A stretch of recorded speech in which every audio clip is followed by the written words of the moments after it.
En entrant dans la marine, Manon pensait avoir trouvé sa vocation. En 2019, elle embarque à Brest comme cuisinière pour des missions quotidiennes. Seule femme à bord, elle y fait la connaissance d'un technicien qui va révéler un comportement malsain jusqu'à devenir son agresseur. Il avait des gestes déplacés, des mains baladeuses, puis ensuite où carrément il m'enfermait dans ma cuisine et il me posait sur le plan de travail, il collait son sexe contre le mien et il me touchait les parties qu'il ne faut pas toucher sur une femme, clairement. Et qui me disait que j'étais sa chose et que je lui appartiendrais toujours. Traumatisée, Manon garde finalement le silence sur la soixantaine d'agressions sexuelles dont elle est victime durant des mois.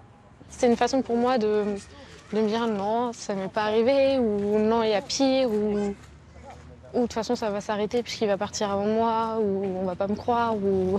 Et ça a recommencé, ce qui a fait que j'ai dû porter plainte quand mon affectation s'est arrêtée sur la Télé de Mort, que je suis arrivée sur un autre bateau, qu'il était en face de ma chambre, et qu'en pleine mer, voilà, il s'est passé ce qui s'est passé, et qu'au bout de 2 jours de travail, je m'effondre et mes chefs me font le tour des bureaux et me laissent pas le choix que de porter plainte. Voilà.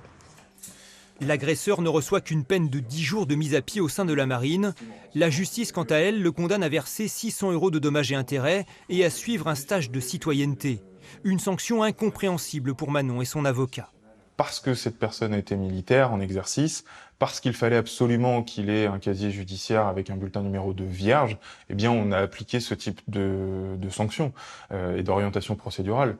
Le problème, c'est que n'importe quelle autre personne qui commettrait ce type d'agression avec ce nombre de faits et sur cette période de prévention ne bénéficierait probablement pas de cette procédure qui est favorable finalement.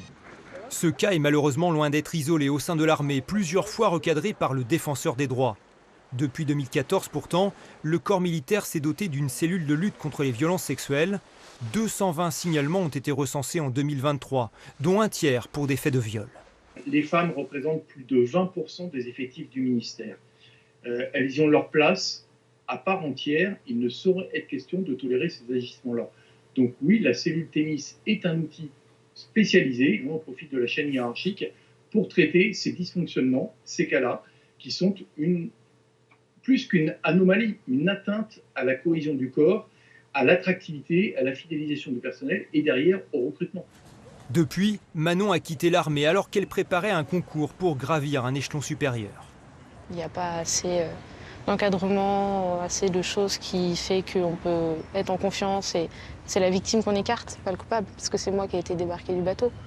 Lui, il est toujours sur le même bateau. Voilà. Et moi, j'ai arrêté ma carrière, pas lui. La jeune femme se fait aider pour surmonter